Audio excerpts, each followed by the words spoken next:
जय हिंद जय जवाहर दोस्तों। देखो अपने लाइब्रेरी में बैठा बैठा सपना जो बात की कहीं नहीं थाएगा। सपने वो नहीं जो हम सोते हुए देखते हैं, सपने वो होते हैं जो हमें सोने नहीं देते। सिर्फ सपने देखा काफ़ी नहीं होता। उसी सपनों को साकार करने के लिए आपको सही दिशा में और सही डायरेक्शन में मेहनत का और हार्ड वर्क करना पड़ेगा।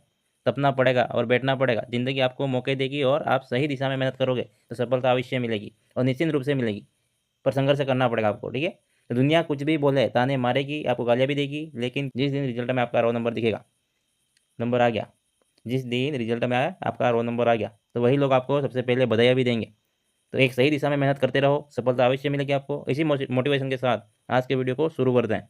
रीट मेंस एग्जाम 2026 आपके ज्योग्राफी का जो टॉपिक है राजस्थान की प्रमुख फसल, इसके एमसीक्यूज हैं, देख लो। इसी में से आ जाएगा आपका। इसको पूरा वीडियो देखना है आपको, तो स्किप नहीं करना है। वीडियो को अच्छा लगे तो लाइक शेयर सब्सक्राइब करना है, ठीक है। देखते हैं आज का पहला क्वेश्चन। राजस्थान की कृषि मानसून का जुआ क्यों कहा जाता है? राजस्थान की जो कृषि है मानसून का जुआ क्यों कहा जाता है? इस ऑप्शन में से आपका सही आंसर क्या हो जाएगा, बताओ। राजस्थान की कृषि को मानसून का जुआ क्यों कहा जाता है? इसका सही आंसर क्या हो जाएगा? इन ऑप्शनों में से आपका सही आंसर क्या हो जाएगा?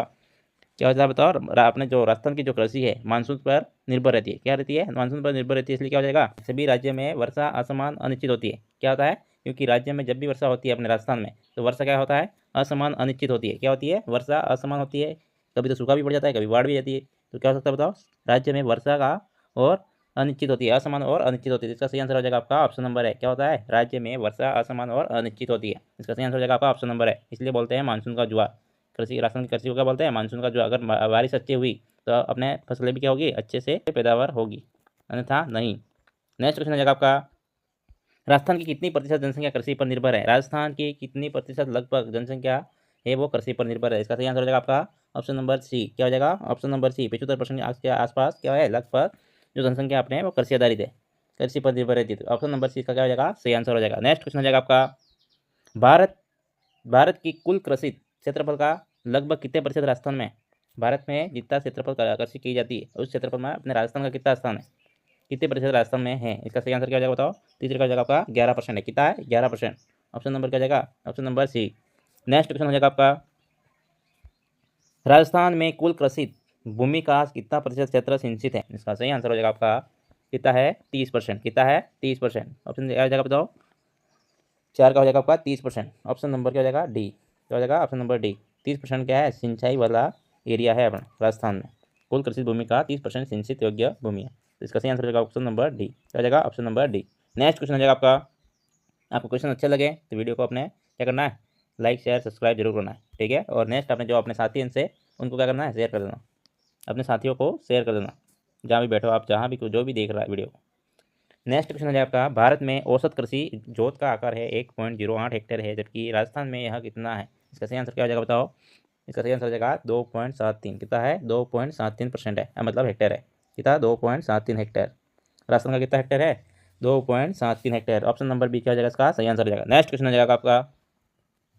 राजस्थान में सर्वाधिक क्षेत्रफल में बोई जाने वाली खाद्यान्न फसल कौन सी है? राजस्थान में सर्वाधिक क्षेत्रफल में बोई जाने वाली खाद्यान्न फसल कौन सी है? इसका सही आंसर हो जाएगा आपका कौन सी बताओ। सर्वाधिक अपने राजस्थान में क्या बोलते हैं? बाजरा। क्या हो जाएगा? बाजरा। ऑप्शन नंबर क्या हो जाएगा? सी। क्या हो जाएगा? बाजरा सर्वाधिक क्षेत्रफल में बोई जाने वाली खाद्यान्न फसल है। आपको ये भी याद रखना है बाजरा सर्वाधिक कहाँ बोया जाता है। तो इसका सही आंसर हो जाएगा आपका ऑप्शन नंबर, इसमें तो क्या हो जाएगा आपका, अपने जो बाजरा होता है सर्वाधिक कहाँ बोया जाता है? तो बाड़मेर में। कहाँ बोया जाता है? बाड़मेर में। ये आपको याद रखना है। और अपने जो बाजरे में भारत का मतलब अपने बाजरा में राजस्थान का स्थान भारत में फर्स्ट है, ठीक है। ये आपको याद रखना है।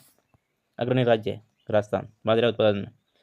नेक्स्ट क्वेश्चन हो जाएगा आपका। राजस्थान में दलहनी फसलों के सर्वाधिक क्षेत्रफल में बोई जाने वाली फसल कौन सी है? तो इसका सही आंसर हो जाएगा आपका ऑप्शन नंबर बी। क्या हो जाएगा? ऑप्शन नंबर बी इसका सही आंसर हो जाएगा। मूंग है। क्या है? राजस्थान में सर्वाधिक दलहनी फसलों में सर्वाधिक क्षेत्रफल में बोई जाने वाली फसल है। और जो जो दालें हैं सर्वाधिक उत्पादन कहाँ पे होता है दालों का? दलहनी फसलों का। इसका सही आंसर हो जाएगा आपका नागौर। क्या हो जाएगा? नागौर। ये भी याद रखना, साथ में बता रहा हूँ। नेक्स्ट क्वेश्चन हो जाएगा आपका। तिलहनी फसलों में क्षेत्रफल और उत्पादन दोनों में अग्रणी फसल कौन सी है? तिलहनी फसलों में, तेल वाली जो फसलें हैं, क्षेत्रफल और उत्पादन दोनों में अग्रणी फसल कौन सी है? तो इसका सही आंसर हो जाएगा आपका ऑप्शन नंबर क्या हो जाएगा? सरसों। कौन सा हो जाएगा? सरसों सर्वाधिक बोया जाता है, बोया भी जाता है पर सर्वाधिक क्षेत्रफल में और उत्पादन दोनों में अग्रणी फसल कौन सी है? सरसों है। तो ऑप्शन नंबर बी क्या हो जाएगा इसका? तिलहन में ऑप्शन नंबर बी हो जाएगा। सरसों क्या है? सर्वाधिक मतलब क्षेत्रफल में बोई भी जाती है और तिलहनी फसलों में और उत्पादन भी ज़्यादा होता है सरसों का। इसका सही आंसर हो जाएगा आपका ऑप्शन नंबर बी। क्या हो जाएगा? Option number B. Next question हो जाएगा आपका 90। राजस्थान में अनाज उत्पादन में प्रथम स्थान प्राप्त जिला कौन सा है? राजस्थान में अनाज उत्पादन में प्रथम स्थान प्राप्त जिला कौन सा है? अनाज में है आपका अलवर है। कौन सा है? अलवर है अनाज में। ऑप्शन नंबर क्या हो जाएगा इसका सही आंसर? ऑप्शन नंबर सी क्या हो जाएगा? ऑप्शन नंबर सी इसका सही आंसर हो जाएगा। ठीक है, नेक्स्ट क्वेश्चन हो जाएगा आपका, राजस्थान में खाद्यान्न उत्पादन में प्रथम स्थान प्राप्त जिला कौन सा है? खाद्यान्न में कौन सा जिला है जो कि भारत में प्रथम स्थान रखता है? राजस्थान में खाद्यान्न उत्पादन में प्रथम स्थान प्राप्त जिला कौन सा है? इसका सही आंसर हो जाएगा आपका, जैसे क्या हो जाएगा? जयपुर। कौन सा हो जाएगा? जयपुर है, जो कि क्या है? राजस्थान में खाद्यान्न उत्पादन में प्रथम स्थान प्राप्त जिला है। ठीक है, ऑप्शन नंबर बी क्या हो जाएगा इसका सही आंसर हो जाएगा। नेक्स्ट क्वेश्चन हो जाएगा आपका, राजस्थान में दलहन फसलें, नेक्स्ट क्वेश्चन हो जाएगा आपका, राजस्थान में दलहन उत्पादन में अग्रणी जिला कौन सा है? अभी थोड़ी देर पहले बताया था मैंने, दलहन के लिए उत्पादन में अग्रणी जिला कौन सा है? ऑप्शन नंबर क्या हो जाएगा? नागौर। क्या हो जाएगा? नागौर। ऑप्शन नंबर ए में है, सही आंसर क्या हो जाएगा? ए। नेक्स्ट क्वेश्चन हो जाएगा आपका, तिलहन उत्पादन में राजस्थान का अग्रणी जिला कौन सा है? तिलहन उत्पादन मतलब तेल वाले जो उत्पादन है अपने, तिलहन जो फसलें हैं उत्पादन में राजस्थान का अग्रणी जिला कौन सा है? मतलब प्रथम कौन है? सही आंसर क्या हो जाएगा? बताओ, तिलहन में इसका सही आंसर हो जाएगा आपका बीकानेर। क्या हो जाएगा? बीकानेर। ऑप्शन नंबर बी क्या हो जाएगा? 12 का बी। ऑप्शन नंबर बी हो जाएगा इसका सही आंसर। नेक्स्ट क्वेश्चन हो जाएगा आपका, मसालों के उत्पादन में राजस्थान का अग्रणी जिला कौन सा है? मसालों के उत्पादन में राजस्थान का अग्रणी जिला कौन सा है सर्वाधिक? बताओ, इसका सही आंसर हो जाएगा आपका झालावाड़। कौन सा हो जाएगा? झालावाड़। ऑप्शन नंबर 20 का सही आंसर हो जाएगा। नेक्स्ट क्वेश्चन हो जाएगा आपका, राजस्थान में सर्वाधिक सिंचित क्षेत्र वाला जिला कौन सा है? राजस्थान में सर्वाधिक सिंचित वाला क्षेत्र कौन सा है? इसका सही आंसर हो जाएगा आपका गंगानगर। और न्यूनतम कौन सा है? चूरू। कौन सा हो जाएगा? चूरू। न्यूनतम कौन सा है? चूरू। ऑप्शन नंबर इसका क्या हो जाएगा सही आंसर? कितना परसेंट है? 87%। कितना? 87%। ठीक है, ये याद रखना आपको। नेक्स्ट क्वेश्चन है आपका, राजस्थान में सर्वाधिक भूवाई क्षेत्रफल किस जिले में पाया जाता है? राजस्थान में सर्वाधिक भूवाई क्षेत्रफल किस जिले में पाया जाता है? इसका सही आंसर हो जाएगा आपका क्या हो जाएगा? सर्वाधिक भूवाई क्षेत्रफल वाला जिला कौन सा है? तो ना बाड़मेर है। कौन सा है? बाड़मेर। ऑप्शन नंबर बी क्या हो जाएगा? पिछले क्वेश्चन में बताया था मैंने, बाड़मेर में सर्वाधिक भूवाई होता ही। ऑप्शन नंबर बी क्या हो जाएगा इसका सही आंसर हो जाएगा? Option number B right answer. Next question हो जाएगा आपका, राजस्थान में सर्वाधिक गोचर भूमि किस जिले में है? राजस्थान में सर्वाधिक गोचर भूमि कौन सा जिले में है? इसका सही आंसर क्या हो जाएगा? बताओ। बाड़मेर। कौन सा है? बाड़मेर। बाड़मेर ही है गोचर भूमि वाला जिला, सर्वाधिक गोचर भूमि। तो ऑप्शन नंबर क्या हो जाएगा इसका सही आंसर? क्या हो जाएगा? बाड़मेर सही आंसर हो जाएगा। और न्यूनतम कौन सा जाएगा? बताओ। न्यूनतम में आपका गंगानगर। न्यूनतम में आपका गंगानगर। कौन है? गंगानगर। गंगानगर क्या है आपका? न्यूनतम गोचर भूमि वाला जिला है। नेक्स्ट क्वेश्चन हो जाएगा आपका, सर्वाधिक बाड़मेर हो जाएगा। राजस्थान में की कौन सी फसलें भारत में सर्वाधिक उत्पादन देने वाली श्रेणी में आती है? राजस्थान की कौन सी फसलें हैं जो भारत में सर्वाधिक उत्पादन देने वाली श्रेणी में आती हैं? ऐसी कौन सी फसलें भारत में सर्वाधिक उत्पादन देने वाली मतलब प्रथम श्रेणी में आती है भारत में? इसका सही आंसर हो जाएगा बाजरा, सरसों, जो कि भारत में अग्रणी राज्य है अपने राजस्थान। तो इसका सही आंसर हो जाएगा बाजरा, सरसों, ज्वार, मेथी, जीरा, मेहंदी। इसमें अग्रणी राज्य है अपने राजस्थान। तो ऑप्शन नंबर है क्या हो जाएगा? सही आंसर हो जाएगा। नेक्स्ट क्वेश्चन हो जाएगा आपका, राजस्थान में शुष्क कृषि का क्या अर्थ है? राजस्थान में शुष्क कृषि का क्या अर्थ है? इसका सही आंसर हो जाएगा आपका, राजस्थान में शुष्क कृषि कौन से क्या हो जाएगा? बताओ इसका सही अर्थ क्या हो जाएगा? कि सिंचाई जल का पर निर्भर कृषि? नहीं, ये नहीं होती है। केवल वर्षा जल पर आधारित कृषि? बिल्कुल सही बात है, वर्षा आधार क्या हो जाएगी? केवल वर्षा पर आधारित जो कृषि है अपने, इसको बोलते हैं शुष्क कृषि या फिर बारानी कृषि। क्या बोलते हैं? शुष्क कृषि या फिर बारानी कृषि बोलते हैं इसको। बारानी कृषि भी बोलते हैं इसको। क्या बोलते हैं? बारानी कृषि। ऑप्शन नंबर बी इसका क्या हो जाएगा? सही आंसर हो जाएगा। ऑप्शन नंबर 20 का सही आंसर। नेक्स्ट क्वेश्चन हो जाएगा आपका, वालरा या चीमाता शब्द राजस्थान की किस प्रकार की कृषि से संबंधित है? राजस्थान में वालरा या फिर चीमाता जो शब्द है राजस्थान की कौन सी प्रकार की कृषि से संबंधित है? क्या हो जाएगी? बताओ। स्थानांतरित कृषि। कौन सी? स्थानांतरित कृषि। ऑप्शन नंबर क्या जाएगा? बी, जो कि जंगलों को काट कर या फिर जलाकर की जाने वाली खेतियाँ। ठीक है, कृषि मतलब। तो इसका सही आंसर हो जाएगा आपका option number B. Next question हो जाएगा आपका, सभी विकल्प का चयन मतलब सही विकल्प का चयन करना आपने को। राजस्थान में रबी की फसलों की बुवाई अक्टूबर नवंबर में की जाती है। नेक्स्ट क्वेश्चन हो जाएगा आपका, सही विकल्प का चयन करना आपको। राजस्थान में रबी की फसलों की बुवाई अक्टूबर से नवंबर में होती है। क्या सही बात है? बिल्कुल सही बात है। दिवाली के आसपास की जाती है रबी की फसलों का उत्पादन, मतलब बुवाई कब की जाती है? अक्टूबर नवंबर में की जाती है। और जो अपने खरीफ की फसल है इसका उत्पादन कब अपने मिलता है? ना सितंबर अक्टूबर में अपन काट के फिर क्या करते हैं? रबी की फसल करते हैं। तो ये सही आंसर है। कथन तो सही है। कारण क्या दे रखा है? इन फसलों की वृद्धि ठंडे वातावरण में होती है। बिल्कुल सही बात है। अगर ठंड नहीं पड़ेगी तो ये फसल सही नहीं होगी। ठीक है, सही पैदावार नहीं मिल पाएगा। तो ये दोनों ही कारण और कथन दोनों ही सही है। ठीक है, ए और आर दोनों सत्य हैं। आर ए इसका सही कारण है। ऑप्शन नंबर क्या है? ए हो जाएगा इसका। नेक्स्ट क्वेश्चन हो जाएगा आपका, सही विकल्प का चयन करें। बारानी कृषि को शुष्क कृषि का भी कहा जाता है। अभी पिछले क्वेश्चन में थोड़ी देर पहले सही विकल्प का चयन करें। बारानी के प्रश्न दे रखा आपका, बारानी कृषि को शुष्क कृषि भी कहा जाता है। अभी थोड़ी देर पहले मैंने बताया पिछले क्वेश्चन में कि शुष्क कृषि को क्या बोलते हैं अपन, बारानी कृषि कहते हैं। सही बात है, बिल्कुल। कारण दे रखा है, यह कृषि केवल वर्षा जल पर निर्भर रहती है। दोनों ही बातें सही है, कारण भी सत्य है और कथन भी सत्य है और सही संबंध भी है। तो ऑप्शन नंबर ए क्या हो जाएगा, यही सही आंसर हो जाएगा। नेक्स्ट क्वेश्चन क्या हो जाएगा बताओ। नेक्स्ट आपको मिलान वाला मिलान करना है। सूची 1 से सूची सेकेंड, मतलब ऋतु और मुख्य फसलें दे रखी है, इनका मिलान करना है। खरीफ की फसलें कौन सी होती है बताओ। चावल मक्का होती है, बाजरा होती है। तो क्या हो जाएगा बताओ, खरीफ का 2 हो जाएगा। ए का 2 किस में बताओ, ए का 2 में है। फिर रबी की कौन सी हो जाएगी बताओ, गेहूँ चना जो। बी का 3 हो जाएगा, बी का 3 किस में, एक में ही है। ऑप्शन नंबर डी क्या हो जाएगा, इसका सही आंसर हो जाएगा। ऑप्शन नंबर डी क्या हो जाएगा, इसका सही आंसर हो जाएगा। और जायद की फसल कौन सी है, तरबूज खरबूजा ककड़ी, जो सब्जियाँ वगैरह करते हैं अपन, वो क्या जाएगी, जायद की फसल। और खरीफ में बाजरा चावल मक्का मूंग, जो दालें होती हैं अरहर वगैरह सब, कपास वगैरह सब किस में आ जाएगा, खरीफ की फसल में आ जाएगा। रबी में गेहूँ चना जो मटर है, ये सब इसमें आ जाएंगे, किसमें, रबी की फसल में। आगे आएगा मैं बता दूंगा। नेक्स्ट क्वेश्चन हो जाएगा आपका, स्थानांतरित कृषि का स्थानीय नामों का मिलान करना है। किसका, स्थानांतरित कृषि का स्थानीय नाम से मिलान करना है। देश देखा, राज्य देखें, ठीक है।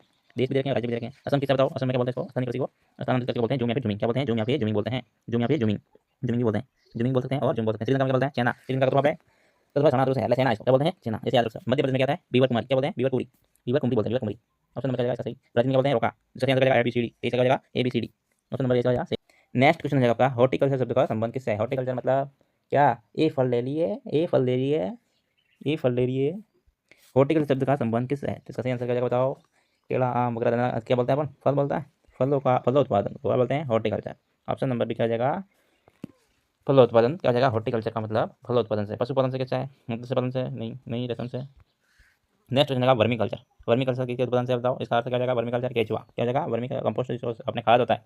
वर्मी कल्चर क्या होता है, जो केचुए से जो निकलने वाला जो खाद होता है, मतलब केचुआ जो पाचन करके जो निकालता है, जो खाद बनाता है, इसको बोलते हैं वर्मी कल्चर। वर्मी कंपोस्ट क्या बोलते हैं इसको, वर्मी कंपोस्ट। तो ऑप्शन नंबर बी क्या हो जाएगा, सही आंसर हो जाएगा। राजस्थान के जो आपने अभी जो क्वेश्चन किए, इसके शॉर्ट नोट्स हैं, आपको अपने ऐड में करना है तो कर सकते हो, ठीक है। स्क्रीनशॉट लेके क्या कर सकते हो, ऐड कर सकते हो, बिल्कुल ठीक है। क्या है इसमें, राजस्थान की कृषि की सामान्य तथ्य है जो कि मैंने इसमें ऐड किए। राजस्थान में कृषि का मानसून का जुआ कहते हैं, ये क्या है, सही इंपॉर्टेंट क्वेश्चन है, कोई भी ऐड हो सकता है, ठीक है। राजस्थान में लगभग 75% जनसंख्या होती है, वहाँ पर किस पर निर्भर है, जनसंख्या कृषि पर निर्भर है। और कुल कृषि क्षेत्र का 11% राजस्थान में कितना है, भारत में कुल कृषि क्षेत्र का 11% राजस्थान में करता है। और राज्य का 30% क्या है, सिंचित क्षेत्र है। और भारत में औसत जोत का आंकड़ा कितना है, 1.41 हेक्टेयर। यहाँ पे ये भारत का बता रहा है 1.08 कितना है, 1.08। और राजस्थान में कितना है, 2.73 हेक्टेयर है, ठीक है, याद रखना आपको। खाद्यान्न फसलें कौन सी होती है बताओ, खाद्यान्न फसलें कौन सी होती है। खाद्यान्न फसलें कुछ बताया, राजस्थान में सर्वाधिक क्षेत्र में भोजन वाली फसल कौन सी है, बाजरा। याद रखना आपको, बाजरा, ये इंपॉर्टेंट है, ये इंपॉर्टेंट है, ठीक है। राजस्थान की सर्वाधिक क्षेत्र में भोजन वाली फसल कौन सी है, बाजरा। राजस्थान में सर्वाधिक उत्पादन देने वाली फसल कौन सी है, गेहूँ। उत्पादन फसल कौन सी है, गेहूँ है राजस्थान में सर्वाधिक उत्पादन देने वाली। और जो भोजन वाली कौन सी है, बाजरा है। दोनों इंपॉर्टेंट है, आपको बताना चाहिए। और दलहन फसल कौन सी बताओ, क्षेत्रफल में सर्वाधिक कौन सी है, मूंग है। कौन सी है, मूंग। उत्पादन में कौन है, चना। चना की दाल सर्वाधिक खाई जाती है, याद रखना। ये क्या सर्वाधिक खाई जाती है, चना की दाल, इसलिए चना क्या है, उत्पादन का में प्रथम है। और मूंग में क्षेत्रफल में, मूंग में मतलब भोजन वाली फसल कौन सी है, मूंग है। और क्या बताना चाहिए आपको, और बताना चाहिए आपको तिलहन फसल। तिलहन फसल कौन सी बताओ, सरसों। कौन सी है, सरसों। उत्पादन क्षेत्रफल में, उत्पादन दोनों में कौन सी है, भोजन वाली भी सरसों है और उत्पादन होने वाली भी क्या है, सरसों, तिलहन फसल। ये भी याद रखना आपको, ठीक है।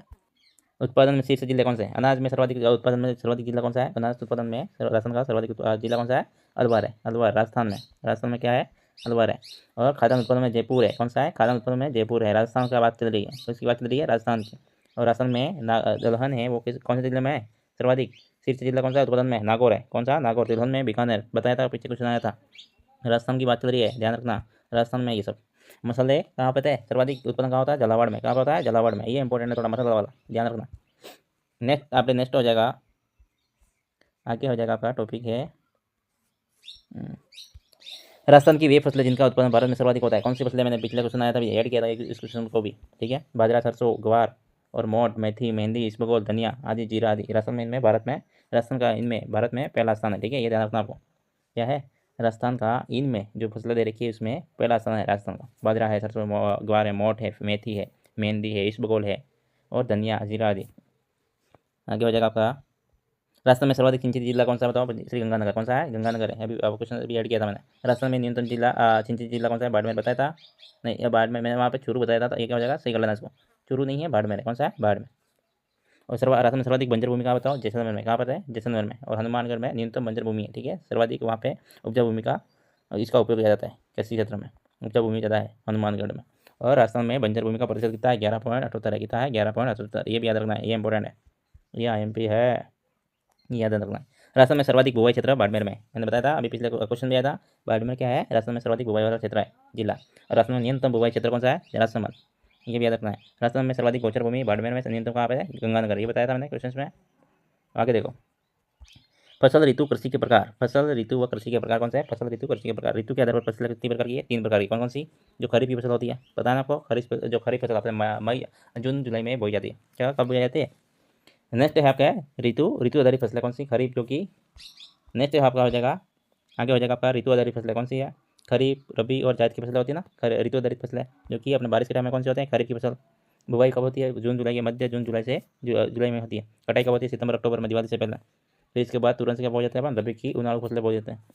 खरीफ की फसल को क्या बोलते हैं अपन? सियाड़ू फसलें भी बोलते हैं। ये इंपॉर्टेंट है, सियाड़ू उनाड़ू, ये आपको याद रखना है। कौन सी फसल सियाड़ू? आपको निम्न में से सियाड़ू फसलें का विकल्प देंगे, अब 4 विकल्प देंगे, इसमें से चुनने को बोलेंगे, ठीक है। इसको आ रहा है मतलब सियाड़ू फसलें कौन सी, निम्न में से कौन सी सियाड़ू फसलें हैं, ऐसे प्रश्न पूछ सकता है। ऋतुधारी फसलें कितनी हो जाएगी? 3 प्रकार की। कौन कौन सी बताओ? ऋतुधारी आपके 3 प्रकार की हो जाएगी। खरीफ, रबी और कौन सी हो जाएगी? खरीफ, रबी और जायद की फसलें हो जाएगी। आपको पूछ सकता है सियाड़ू फसलें कौन सी, उनाड़ू फसलें कौन सी है। आपको 4 ऑप्शन दे, इसमें से पूछे सियाड़ू फसलें कौन सी नहीं है, इसमें 3 तो होगा, एक नहीं होगा, ऐसे पूछ सकता है क्वेश्चन। तो आपको पता होना चाहिए सियाड़ू फसलें कौन सी होती है? खरीफ की फसलें। कौन सी होती है? खरीफ की फसलें, जो कि अक्टूबर मतलब सितंबर अक्टूबर में पक के तैयार होती है। इसलिए अपन इसको खाने के लिए कब काम में लेते हैं? सियाड़ू में, मतलब ठंड में। कब? ठंड में काम में लेते हैं। रबी की फसल पक के कब तैयार होती है? रबी की फसल पक के कब तैयार होती है? मार्च अप्रैल में। कब? मार्च अप्रैल में। इसलिए इसको बोलते हैं अपन उनाड़ू में, मतलब जब गर्मी के टाइम आता है तब अपन इसको उपयोग में लेते हैं खाने के लिए। तो ये आपको पता होना चाहिए, पक के कब तैयार होती है इसका, इसलिए बोलते हैं अपन इसको सियाड़ू या फिर उनाड़ू फसलें। तो खरीफ का बुआई कब होती है? जून जुलाई, मध्य जून जुलाई में होती है। कटाई कब होती है? सितंबर अक्टूबर। और फसलें कौन सी है? बाजरा, ज्वार है, ग्वार है, मूंग है, उड़द है, मक्का है, कपास है, गन्ना है, आदि एक्सेट्रा, ठीक है। और भी ऐड कर सकते हो आप इसमें। ये हो जाएगी आपके किसमें? खरीफ की फसल में। रबी की उनाड़ू फसलें कौन सी हो जाएगी? बुआई कब होती है? दिवाली के आसपास, अक्टूबर नवंबर में होती है। और कटाई कब होती है? मार्च अप्रैल में होती है, होली के आसपास, ठीक है। ये पता होना चाहिए, इसलिए बोलते हैं इसको उनाड़ू फसलें। अपन उनाड़ू में काम में रहते हैं, उनाड़ू में पक के तैयार होती है, ये भी पता होना चाहिए। और फसलें जो गेहूँ, चना है, सरसों है, जो है, अलसी है, जीरा है, धनिया है, अफीम है, इसबगोल, ये फसलें किसकी है? रबी की फसलें हैं। ये सब चीज़ें आपको याद होनी चाहिए। आपको पूछ सकते हैं 3-4 ऑप्शन दे देंगे, और इसमें कौन सी नहीं है ऐसे पूछ सकता है, कौन सी है ऐसे पूछ सकता है। कर्मचारी चयन बोर्ड है, एकदम धन्यवाद, ध्यान रखना। क्या पूछ ले कुछ पता नहीं, इसलिए ध्यान से पढ़ो, अपने चैनल पे आ जाओ, बढ़िया से पढ़ो, बढ़िया से रिवीजन करो क्वेश्चंस का। थ्योरी पढ़नी है आपको अच्छे से। क्या पढ़नी है? थ्योरी अच्छे से पढ़ के आना है, फिर क्वेश्चंस दो। मैं साथ में इसको शॉर्ट नोट्स भी ज़्यादा करूँगा आज से, ठीक है। इसलिए मैंने आज ये ऐड किए हैं शॉर्ट नोट्स। जायद की फसल कौन सी होगी? सोमासु फसलें। जायद की फसल की कौन सी होती है? जो तरबूज, खरबूजा, ककड़ी, मतीरा सब्जियाँ वगैरह होती है ना, तो वो वाली। मार्च जून, मतलब मार्च में क्या बोलते हैं इसको? मार्च अप्रैल में बोते हैं, और मई जून जुलाई में ये पक के तैयार होती है। जून जुलाई मतलब मई जून में, महीने भर में हो जाती है। ककड़ी वगैरह आती नहीं, आती तरबूज खरबूजा वगैरह खाते हैं अपन, तो इस सोमासी की फसलें बोलते हैं इसको। इसको जायद की फसलों को। आगे हो जाएगा आपका नेक्स्ट, कृषि के प्रकार। कैसे? उपलब्धता के आधार पर कृषि के प्रकार देखा है। गहन कृषि, जो कि भूमि कम होती है, जनसंख्या अधिक होती है। जैसे कि आप अपने पूर्वी राजस्थान देख लो, वहाँ पर जनसंख्या ज़्यादा है और भूमि कम है, सही बात है ना। गहन कृषि होती है इधर पूर्वी राजस्थान में। और आगे देख रहा, विस्तृत कृषि कौन सी होती है बताओ? विस्तृत कृषि कौन सी? भूमि अधिक और जनसंख्या कम, ठीक है। तो इसका विस्तृत कृषि का अन्य नाम क्या हो जाएंगे? व्यापारिक कृषि हो जाएगी, यांत्रिक कृषि, आधुनिक कृषि, इसको बोलते हैं व्यापारिक कृषि। क्योंकि व्यापार मतलब व्यापारी जो फसलें होती है वो करी जाती है, ये मतलब जो उपकरण हो, मतलब मशीनों का उपयोग किया जाता है, इसलिए बोलते हैं इसको आधुनिक कृषि, ठीक है। नेक्स्ट ये हो जाएगा, आगे हो जाएगा आपका फसलों के आधार पर कृषि कौन सी है? फसलों के आधार पर कृषि हो जाएगी आपके एक फसली कृषि कौन सी? मोनोकल्चर जिसको बोलते हैं अपन। एक वर्ष में एक खेत में एक ही फसल का प्राप्त करना, जैसे अरंडी है, सूरजमुखी है, एक्सेट्रा, ठीक है। ये भी याद रखना आपको। मोनोकल्चर का बोलते हैं एक वर्ष में केवल एक फसल का उत्पादन करते हैं अपन, एक खेत में, जो मतलब एक ही क्या फसल को उगाया जाए फिर इसको प्राप्त किया जाता है, इसको बोलते हैं मोनोकल्चर। आगे है द्विफसली कृषि, एक फसली कृषि। दूसरा है द्विफसली कृषि, जिसको ड्यू कल्चर बोलते हैं, ड्यू कल्चर। तो इसको बोलते हैं अपन एक वर्ष में एक खेत में 2 फसलें प्राप्त करना, एक वर्ष में एक ही खेत में 2 फसलें प्राप्त करना, जैसे कि रबी खरीफ दोनों फसलें अपन प्राप्त करते हैं, ठीक है। तो इसको बोलते हैं अपन ड्यू कल्चर। क्या बोलते हैं? ड्यू कल्चर या फिर द्विफसली कृषि बोलते हैं इसको।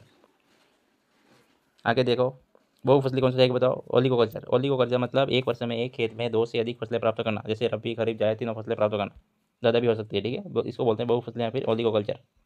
इसका आगे देखो, इंपॉर्टेंट है, इसलिए मैंने शॉर्ट नोट बनाया आपके लिए। अन्य कृषि पद्धति हो जाएगी शुष्क कृषि, बरानी कृषि, जो वर्षा पर निर्भर रहती है। क्या होती है? शुष्क कृषि को बोलते हैं अपन बरानी कृषि, जो कि सिर्फ किस पर निर्भर रहती है? वर्षा पर निर्भर रहती है। ये थोड़ा इंपॉर्टेंट है, ध्यान रखना।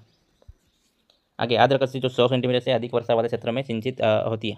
आर्द्र कृषि कौन सी जाएगी? 100 सेंटीमीटर से अधिक वर्षा वाले क्षेत्र में होती है, इसको बोलते हैं आर्द्र कृषि। और सिंचित कृषि, जो कि नहर या कुएं के आधारित रहती है, ठीक है, इस पर निर्भर रहती है पूरी तरह से। जैसे कि अपने पश्चिमी राजस्थान, उत्तरी पश्चिमी राजस्थान आ गया इसमें। आगे हो जाएगा आपका तर कृषि, धान जैसे जलमग्न फसल क्षेत्र, मतलब धान कहाँ रहता है, पानी में रहता है, तो तर कृषि बोलते हैं इसको, धान जैसे जलमग्न रहना। स्थानांतरित कृषि कौन सा जाएगी, जंगल जलाकर राख में खेती, जंगल जलाकर मतलब जो मिट्टी प्राप्त करते, जो खेत प्राप्त कर जाते हैं, जंगल काट कर किए जाने मतलब जलाकर या फिर काट कर की जाने वाली, इसको बोलते हैं अपन स्थानांतरित कृषि। ठीक है, आगे हो जाएगा आपका नेक्स्ट हो जाएगा आपका असम। स्थानांतरित कृषि के नाम अन्य राज्यों में, असम में जूम या फिर जूमिंग बोलते हैं, क्या बोलते हैं, जूम या जूमिंग, जूमिंग बोलते हैं या फिर जूम बोलते हैं।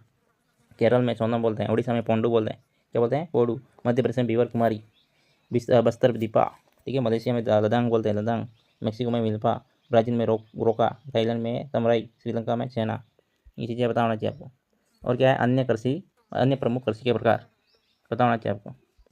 अन्य प्रमुख कृषि के प्रकार कौन सा जाएगा, समोच्च कृषि कौन सा जाएगी, पहाड़ी ढालों में विपरीत की जाती है, जो कि कहाँ की जाती है, अपने दक्षिणी राजस्थान में। कहाँ, दक्षिणी राजस्थान में समोच्च कृषि होती है अधिकतर, पहाड़ी ढालों में विपरीत। ठीक है, जीवन निर्वाह कृषि, पारंपरिक आत्मनिर्भर खेती। ठीक है, सिर्फ जीवन निर्वाह के लिए की जाती है, मतलब अपने जो फैमिली को पालने के लिए, मतलब जीवन निर्वाह के लिए की जाने वाली कृषि होती है आपके जीवन निर्वाह कृषि, पारंपरिक आत्मनिर्भर खेती।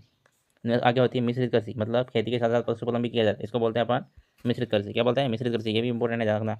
मिश्रित कृषि को बोलते हैं खेती के साथ साथ पशुपालन भी किया जाए। आगे हो जाएगा आदिम कृषि, कौन सा, देखिए प्रारंभिक खेती के रूप में। ठीक है, आदिम कृषि मतलब प्रारंभिक खेती के रूप में। आगे हो जाएगा आपका कृषि की विज्ञान की शाखा कौन सी, क्वेश्चन आए थे ना, हॉर्टिकल्चर, जो कि फल से संबंधित है। इसका अर्थ पूछेंगे आपको, ओलेरिकल्चर, ओ सब्जी लेरी, वो सब्जी वाला बोलता है ना, ओ सब्जी ले रही है कहीं, तो ये हो जाएगा आपका ओलेरिकल्चर। क्या हो जाएगा, ओलेरिकल्चर। अब क्या हो जाएगा, ओलेरिकल्चर का सब्जियाँ। फ्लोरिकल्चर मतलब फूलों से है, किससे, फूलों से। इंपॉर्टेंट कौन सा है, ओलेरिकल्चर इंपॉर्टेंट है, ओलेरिकल्चर क्या है, इंपॉर्टेंट है। और क्या हो जाएगा, फिशिकल्चर, क्या हो जाएगा, फिशिकल्चर मतलब मछली पालन से। एपीकल्चर मधुमक्खी पालन, क्या हो जाएगा, पिएगा, क्या पिएगा, मधुमक्खी का शहद, क्या पिएगा, पिएगा, क्या पी, क्या पिएगा, ए पी मतलब क्या पिएगा, ए पी मतलब पिएगा, मधु पिएगा मतलब शहद पिएगा। ये ऐसे याद रख सकते हो, ए पी कल्चर मतलब मधुमक्खी, मैंने ऐसे याद रखा था। A P, O Larry culture मतलब सब्जियाँ ले रही है। ठीक है, हॉर्टिकल्चर फल। ठीक है, आगे क्या हो जाएगा, मेरीकल्चर समुद्री जीव, मेरीकल्चर हो जाएगा समुद्री जीव। एपीकल्चर भी इंपॉर्टेंट है, एपी मधुमक्खी वाला। आगे विटीकल्चर भी इंपॉर्टेंट है, विटीकल्चर इंपॉर्टेंट। विटीकल्चर अंगूर की खेती, अंगूर को क्या बोलते हैं, अंगूर का जो शाखा होती है, क्या बोलते हैं इसको, विटीकल्चर। ओल्विकल्चर जैतून की खेती, ओल्विकल्चर क्या हो जाएगा, जैतून। सेरिकल्चर रेशम, ये भी इंपॉर्टेंट है, रेशम वाला। आई एम पी लिखा नहीं जा रहा से। हाइड्रोकल्चर क्या हो जाएगा बताओ, हाइड्रोकल्चर हो जाएगा पानी की में खेती, पानी में खेलता है हाइड्रोकल्चर। वर्मी केंचुआ का पालन, सिल्वीकल्चर वनों का संवर्धन। आगे हो जाएगा आपका, इसका स्क्रीनशॉट ले सकते हो आप वीडियो को रोक कर। नेक्स्ट हो जाएगा आपका रिट मेंस एग्जाम 2026 के लिए आपके एसएसटी इंडियन पॉलिटी, जो कि टॉपिक है आपका सरकार का गठन कार्य। क्या है, सरकार का गठन व कार्यपालिका का संबंधित क्वेश्चन है आपकी एमसीक्यूज। तो देखो, आपका पहला क्वेश्चन हो जाएगा, संविधान के किस अनुच्छेद में भारत में एक उपराष्ट्रपति होने का प्रावधान किया है। संविधान में किस अनुच्छेद के तहत भारत में एक उपराष्ट्रपति होने का प्रावधान किया गया, कौन सा अनुच्छेद है उपराष्ट्रपति से संबंधित। इसका सही आंसर हो जाएगा आपका, क्या हो जाएगा, ये तीनों का नहीं होंगे, आपका हो जाएगा अनुच्छेद 63। क्या हो जाएगा, अनुच्छेद 63। और एक का हो जाएगा आपका ए, क्या हो जाएगा, एक का ए हो जाएगा। नेक्स्ट क्वेश्चन है आपका, संविधान के अनुसार उपराष्ट्रपति राज्यसभा का पदेन सभापति होता है। संविधान के अनुसार उपराष्ट्रपति राज्यसभा का पदेन सभापति होता है। यह व्यवस्था कौन से अनुच्छेद में निहित है, कौन से अनुच्छेद में निहित है बताओ, अनुच्छेद 64 में। किसमें, अनुच्छेद 64 में, जो कि उपराष्ट्रपति क्या होगा, राज्यसभा का पदेन सभापति होगा। ठीक है, और इसके उपराष्ट्रपति को वेतन हमेशा और राज्यसभा के उपसभापति के रूप में मिलता है। ये पता होना चाहिए, वेतन किससे मिलता है, उपराष्ट्रपति को राज्यसभा के पदेन सभापति के रूप में। ठीक है, वेतन किसे मिलता है, सभापति के रूप में मिलता है, इसको उपराष्ट्रपति का नहीं मिलता है। इसका सही आंसर क्या हो जाएगा बताओ, 64। क्या हो जाएगा, 64 क्या है, अनुच्छेद 64, ऑप्शन नंबर ए में। नेक्स्ट क्वेश्चन हो जाएगा आपका, जब राष्ट्रपति का कार्य करता है तब उसे बताओ, उपराष्ट्रपति का वेतन मिलता है, केवल भत्ते राष्ट्रपति के मिलते हैं, राष्ट्रपति वेतन शक्ति दोनों मिलती है, कोई वेतन नहीं मिलता। तो क्या हो जाएगा सही आंसर, इसका सही आंसर हो जाएगा आपका, राष्ट्रपति के वेतन शक्ति दोनों मिलती है। क्या मिलती है, राष्ट्रपति का जो वेतन होता है वो भी मिलता है और शक्तियाँ दोनों मिलती है। ठीक है, आगे देखो, लेकिन इसको क्या नहीं मिलेगा बताओ, सभापति का वेतन नहीं मिलेगा, समझ रहे हो ना, दोनों वेतन थोड़ी ले सकता। आगे का नेक्स्ट क्वेश्चन आ जाएगा आपका, इसका सही आंसर क्या जाएगा, option number C. Option number C इसका हो जाएगा सही आंसर। नेक्स्ट क्वेश्चन आ जाएगा आपका, उपराष्ट्रपति का चुनाव किसके द्वारा करवाया जाता है, उपराष्ट्रपति का चुनाव किसके द्वारा किया जाता है। इसका सही आंसर रहेगा आपका 4 का क्या हो जाएगा बताओ, संसद के दोनों सदनों के सभी सदस्य करेंगे। सी का क्या हो जाएगा, 4 का हो जाएगा आपका option number C, option C क्या हो जाएगा, सही आंसर हो जाएगा।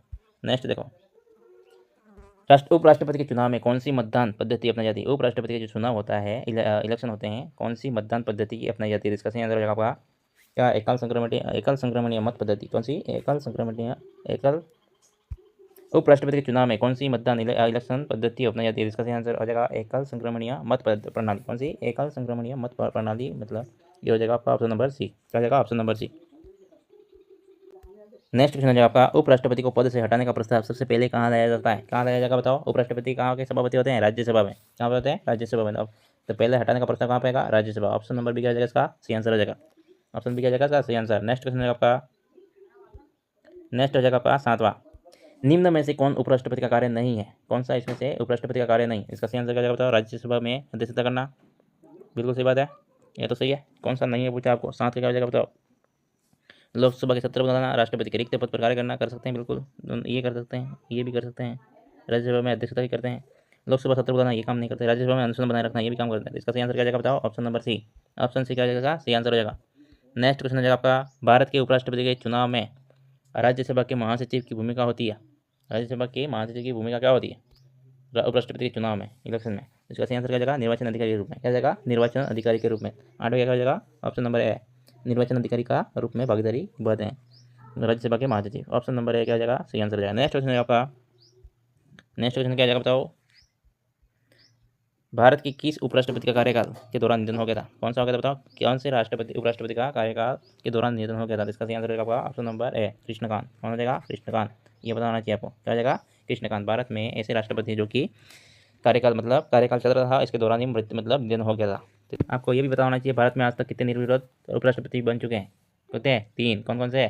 सर्वपल्ली राधाकृष्णन जो स्टार्टिंग में बने थे, और मोहम्मद हिदायतुल्लाह, और कौन? शंकर दयाल शर्मा। ये बताना चाहिए। और क्या बताना चाहिए बताओ? और बताना चाहिए आपको, भारत में उपराष्ट्रपति जिन्होंने अपने पद से त्यागपत्र दे दिया, वी गिरी और थे, और भैरव सिंह शेखावत थे।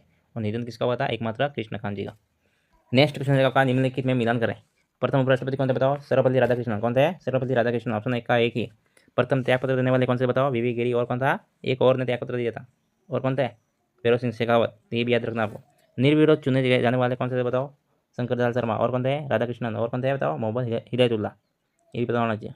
ये क्या हो जाएगा? 1 2 3 कहाँ बताओ? ऑप्शन नंबर 1 में ही। ऑप्शन नंबर 1 क्या हो जाएगा? सही आंसर हो जाएगा।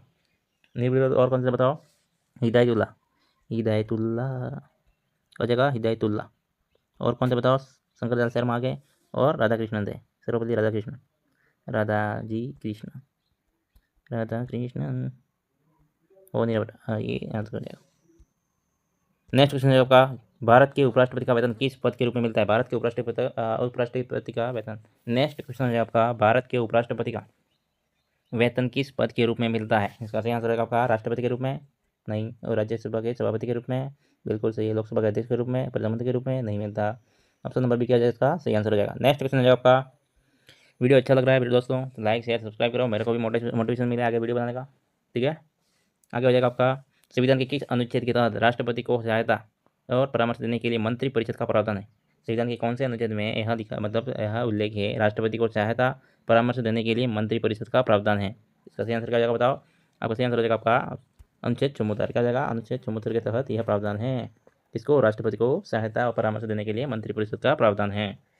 ठीक है, ऑप्शन नंबर 20 का हो जाएगा सही आंसर हो जाएगा। नेक्स्ट क्वेश्चन है आपका, मंत्रिपरिषद की सलाह को न्यायिक जांच से बाहर रखा गया, यह कहा गया है कौन से अनुच्छेद के तहत? बताओ। इसका सही आंसर हो जाएगा आपका 74(2) के तहत किया गया। किसमें? अनुच्छेद 74(2) से 2 के तहत में कहा गया है कि ऑप्शन नंबर इसका हो जाएगा सही आंसर हो जाएगा, मंत्रिपरिषद की सलाह को न्यायिक जांच से बाहर रखा गया। ठीक है, क्या लिखा है? बदला गया है, मंत्रिपरिषद की जो सलाह को गोपनीय रखा जाए। और क्या बताना चाहिए बताओ आपको? इसके अलावा बताना चाहिए आपको, मंत्रिपरिषद की सलाह को राष्ट्रपति एक बार पुनर्विचार के लिए भेज सकता है, ये बताना चाहिए आपको। और क्या बताना चाहिए? केंद्र में राष्ट्रपति की सलाह व सहायता देने के लिए मंत्रिपरिषद होगी। इसके लिए मतलब इसका मुखिया कौन होगा? प्रधानमंत्री होता है। कौन होता है? प्रधानमंत्री। ठीक है, और आगे देखो, प्रधानमंत्री और मंत्री अपने पद का कब तक बने रहते हैं? बताओ, प्रधानमंत्री और मंत्री अपने पद पर कब तक बने रहते हैं? राष्ट्रपति के प्रसाद पर्यंत। शुद्ध क्या हो जाएगा बताओ? राष्ट्रपति के प्रसाद पर्यंत। मतलब सरकार या तो गिर जाती है, यहाँ पे कार्यकाल पूरा होता है, कोई नई सरकार आती है बनती है, तो क्या हो जाएगा? राष्ट्रपति प्रसाद पर्यंत बने रहेंगे। तो ऑप्शन नंबर क्या हो जाएगा इसका सही आंसर? इसके अलावा क्या बताना चाहिए बताओ? अनुच्छेद 75 के तहत भी बताना चाहिए आपको, राष्ट्रपति केंद्र में बहुमत दल के नेता को क्या बनाता है? प्रधानमंत्री नियुक्त कर देगा, और प्रधानमंत्री की सिफारिश पर अन्य मंत्रियों को नियुक्त करता है। ये बताना चाहिए अनुच्छेद 75 के तहत। क्या अनुच्छेद 75 में आपको ये बताना चाहिए कि राष्ट्रपति केंद्र में बहुमत दल के नेता को। और क्या बताना चाहिए? अनुच्छेद 75 के तहत आपको बताना चाहिए, अनुच्छेद 75 के तहत क्या बताना चाहिए? राष्ट्रपति केंद्र में बहुमत दल के नेता को क्या करता है, प्रधानमंत्री नियुक्त करेगा और प्रधानमंत्री की सिफारिश पर अन्य मंत्रियों को नियुक्ति करता है। कौन बताओ, राष्ट्रपति जी। कौन करता है, राष्ट्रपति। इसलिए तो इसके प्रसाद पर्यंत रहता है ये। नेक्स्ट क्वेश्चन है आपका, संविधान में मंत्रिमंडल शब्द कब जोड़ा गया था? संविधान में नेक्स्ट क्वेश्चन हो जाएगा आपका, नेक्स्ट क्वेश्चन हो जाएगा आपका, संविधान में मंत्रिमंडल शब्द को कब जोड़ा गया? संविधान में मंत्रिमंडल शब्द कब जोड़ा गया था? कौन सा संशोधन द्वारा जोड़ा गया था? 44वें संविधान संशोधन 1978 के द्वारा जोड़ा गया था। इसका उल्लेख मूल संविधान में नहीं था, ठीक है। और क्या पता होना चाहिए बताओ, यह 352 में जोड़ा गया है, अनुच्छेद 352 में इसका उल्लेख है अब, ठीक है। ये पता होना चाहिए आपको। और क्या पता होना चाहिए आगे, नेक्स्ट क्वेश्चन देखो, बताता रहूँगा मैं। संविधान के अनुसार मंत्रिपरिषद का अधिकतम आकार लोकसभा की कुल सदस्य संख्या का कितना प्रतिशत हो सकता है? संविधान के अनुसार नेक्स्ट क्वेश्चन हो जाएगा आपका, संविधान के अनुसार मंत्रिपरिषद का अधिकतम आकार लोकसभा की कुल सदस्य संख्या का कितना प्रतिशत होगा बताओ? 15%। कितना? 15% मंत्री होंगे। क्या होंगे? 15%। इसका सही आंसर क्या जाएगा बताओ? 15%। ऑप्शन नंबर सी क्या हो जाएगा? सही आंसर हो जाएगा। कुल का कितना होता है? 15% क्या होंगे? मंत्री होंगे। आगे देखो, संसदीय सचिवों को नेक्स्ट क्वेश्चन हो जाएगा आपका, संसदीय सचिवों को संबंध में कौन सा कथन सही है? तो क्या हो जाएगा बताओ? संसदीय सचिव होते हैं मंत्रिपरिषद के सदस्य होते हैं। प्रधानमंत्री नियुक्त करता है, राज्यपाल नहीं। प्रधानमंत्री क्या करते हैं? नियुक्त करते हैं। कौन करता है? प्रधानमंत्री। तो ऑप्शन नंबर क्या हो जाएगा इसका? बी। संसदीय सचिव होते हैं, कौन नियुक्त कौन करता है? प्रधानमंत्री जी करते हैं। कौन करता है? प्रधानमंत्री। संसदीय सचिव के बारे में और क्या पता होना चाहिए बताओ? नियुक्ति कौन होता है? प्रधानमंत्री देते हैं। कौन होता है? प्रधानमंत्री। शपथ किसको देंगे? ये शपथ किसके सामने लेंगे? प्रधानमंत्री के सामने। कार्यकाल कितना होता है? प्रधानमंत्री के प्रसाद पर्यंत रहते हैं। त्यागपत्र पीएम को देंगे। और संसदीय सचिव को राज्य मंत्री के समान दर्जा प्राप्त होता है, लेकिन मंत्रिपरिषद में आकार के शामिल नहीं होते, मंत्रिपरिषद के आकार में शामिल नहीं होते। इनका संविधान में कोई उल्लेख नहीं है, ठीक है। इनको खुश करने के लिए बनाया जाता है। सिर्फ जो नेता होते हैं पार्टी के, उनको खुश करने के लिए मंत्री का पद दिया जाता है, मतलब संसदीय सचिव का पद दिया जाता है। नेक्स्ट क्वेश्चन हो जाएगा आपका, आपको व्याख्या अच्छी लग रही है तो लाइक कमेंट शेयर सब्सक्राइब जरूर करें। भारत के महान्यायवादी का प्रावधान संविधान के किस अनुच्छेद में? भारत की महान्यायवादी का प्रावधान संविधान में कौन से अनुच्छेद में है? इसका सही आंसर क्या जाएगा बताओ? भारत में महान्यायवादी का प्रावधान संविधान में कौन सा में? अनुच्छेद 76(1) में। किसमें है? 76 में। तो अनुच्छेद 76। ऑप्शन नंबर भी क्या जाएगा? सही आंसर हो जाएगा, ठीक है। और महान्यायवादी कौन है बताओ? प्रथम महान्यायवादी कौन सा है बताओ? MC सीतलवाड़। कौन सा आ जाएंगे? MC सीतलवाड़। कौन आ जाएंगे? MC सीतलवाड़। वर्तमान में कौन बताओ? R वेंकटरमणी। कौन है? R वेंकटरमणी। ये पता होना चाहिए आपको, ठीक है। नेक्स्ट क्वेश्चन है आपका, महान्यायवादी बनने के लिए न्यूनतम योग्यता क्या होती है? महान्यायवादी बनने के लिए न्यूनतम योग्यता क्या होती है? इसका सही आंसर क्या जाएगा बताओ? योग्यता क्या होती है इसकी? का उच्च न्यायालय के न्यायाधीश के बनने की योग्यता होती है। क्या होती है? उच्च न्यायालय के न्यायाधीश बनने योग्य। 19 का क्या हो जाएगा? क्या हो जाएगा? ऑप्शन नंबर ए इसका सही आंसर हो जाएगा। ऑप्शन नंबर है क्या हो जाएगा? सही आंसर है। उच्च न्यायालय के न्यायाधीश बनने योग्य की योग्यता होती है। इसका काम क्या होता है बताओ? केंद्र की सरकार का कानूनी सलाहकार, विधिक सलाहकार बोलते हैं इसको। क्या होते हैं? केंद्र सरकार का जो कानूनी सलाहकार होता है वो कौन होता है? महान्यायवादी होता है। और क्या बताना चाहिए बताओ? और बताना चाहिए केंद्र की सरकार की तरफ से विभिन्न न्यायालयों में क्या करता है? अपना पक्ष रखता है। क्या रखता है? अपना पक्ष। प्रथम महान्यायवादी कौन थे? MC सीतलवाड़। और वर्तमान में बताओ कौन है? RK वेंकटरमणी। RK कौन है? वेंकटरमणी। R वेंकटरमणी। वर्तमान में कौन है? R वेंकटरमणी है, ठीक है। त्यागपत्र किसको देंगे? ये राष्ट्रपति को। किसको देते हैं? राष्ट्रपति। और क्या पता होना चाहिए बताओ? अनुच्छेद 88 के तहत ये महान्यायवादी संसद में दोनों सदनों में बैठक में भाग ले सकते हैं, लेकिन मत का प्रयोग नहीं कर सकते हैं। ये पता होना चाहिए आपको इसके बारे में, ठीक है। आगे देखो, महान्यायवादी किसके विधिक सलाहकार होते हैं? अभी थोड़ी देर पहले बताया मैंने, किसके सलाहकार होंगे? भारत सरकार के, केंद्र सरकार के विधिक सलाहकार होते हैं। ऑप्शन नंबर क्या हो जाएगा? सी। नेक्स्ट क्वेश्चन है आपका, भारतीय संविधान में उपराष्ट्रपति के पद की स्थापना का उद्देश्य यह सुनिश्चित करना था कि यदि राष्ट्रपति का पद किसी कारणवश रिक्त हो जाए तो शासन प्रणाली का संचालन निरंतर चलता रहे। इस पद की स्थापना किस अनुच्छेद में की गई? 61 में जो राष्ट्रपति के अभिशंसन इम्प्लीमेंट की प्रक्रिया संबंध है? बिल्कुल नहीं। अनुच्छेद 63 इसमें यह स्पष्ट किया गया कि भारत में एक उपराष्ट्रपति होगा जो राज्यसभा का प्रतिनिधि सभापति होता है। बिल्कुल सही बात है, ये तो सही है। आगे देखो, और इससे भी बेहतर मिल जाएगा। अनुच्छेद 65 इसमें उपराष्ट्रपति का चुनाव शक्तियों का विवरण है। बिल्कुल गलत है, ठीक है। क्या है? गलत बात है ये। अनुच्छेद 68 में उपराष्ट्रपति को हटाने की प्रक्रिया है। बिल्कुल गलत है। सही आंसर क्या जाएगा? Option number B. क्या हो जाएगा? ऑप्शन नंबर बी क्या हो जाएगा? सही आंसर हो जाएगा। नेक्स्ट क्वेश्चन है आपका 22वां, निम्नलिखित में से कौन सा कथन उपराष्ट्रपति के पद से संबंधित नहीं है? निम्नलिखित में से कौन सा कथन उपराष्ट्रपति के पद से संबंधित नहीं है? 3 तो होंगे, एक नहीं होगा। उपराष्ट्रपति का कार्यकाल सामान्यतः 5 वर्ष का होता है, किंतु वह राष्ट्रपति के प्रसाद पर्यंत पद पर बने रह सकते हैं। क्या सही बात है? आगे देखो, उपराष्ट्रपति केवल राज्यसभा के सदस्य बनने योग्यता रखने वाला व्यक्ति होना चाहिए। क्या सही बात है? संबंध सही नहीं है, आप लोगों को याद करना है। उपराष्ट्रपति का निर्वाचन क्या हो जाएगा बताओ। उपराष्ट्रपति का निर्वाचन आयोग को देख रेख में होता है, बिल्कुल होता है। इसमें संसद के दोनों सदनों के सदस्य भाग लेते हैं, बिल्कुल लेते हैं। उपराष्ट्रपति लोकसभा का प्रतिनिधि सभा तो ये रूप में करता है। ये कौन सी बात गलत हुई बताओ, लास्ट वाली, बाकी सब राइट है। ठीक है, ये सब बातें इसमें संविधान में उल्लेख है, लेकिन लास्ट वाली बात नहीं है। तो ऑप्शन नंबर क्या आ जाएगा, डी क्या आ जाएगा, सही आंसर हो जाएगा। नेक्स्ट क्वेश्चन हो जाएगा 23। भारत के महान्यायवादी की स्थिति के संबंध में निम्नलिखित कथनों में से कौन सा सही है। 3 तो असत्य है, 1 सत्य होगा। पूछ रहा है, सही पूछ रहा है तो 3 तो असत्य होंगे। महान्यायवादी भारत सरकार का विधिक सलाहकार होता है और न्यायालय में इसकी ओर तर्क रखता है। पहले क्वेश्चन क्या लग रहा है मेरे को, तो सही लग रहा है। महान्यायवादी केवल राज्य सरकार का प्रतिनिधित्व करता है, नहीं। महान्यायवादी संसद का सदस्य होने के कारण मतदान में भाग ले सकता है। महान्यायाधीश संसद का सदस्य होने के कारण संसद का सदस्य होता है, नहीं। महान्यायाधीश सर्वोच्च न्यायालय का न्यायाधीश होता है, जरूरी थोड़ी है।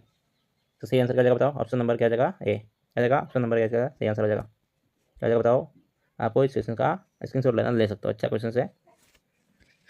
नेक्स्ट क्वेश्चन है आपका, यदि कोई व्यक्ति संसद का सदस्य नहीं है तो उसे मंत्री बनाया जा सकता है, बिल्कुल बनाया जाता है। परंतु संविधान के कौन से अनुच्छेद में प्रावधान है कि इसके तहत इसे कितने समय के भीतर संसद का सदस्य बनना आवश्यक है। कौन से अनुच्छेद में और कहाँ वर्णित है, तो आपको बताना है इसका सही आंसर। बताना है इसका सही आंसर। तो सही आंसर हो जाएगा आपका 75(5). क्या हो जाएगा, 2 शून्य है। अनुच्छेद 75(5) के अनुसार 3 महीने के भीतर सदस्य, बिल्कुल गलत, ये तो नहीं है।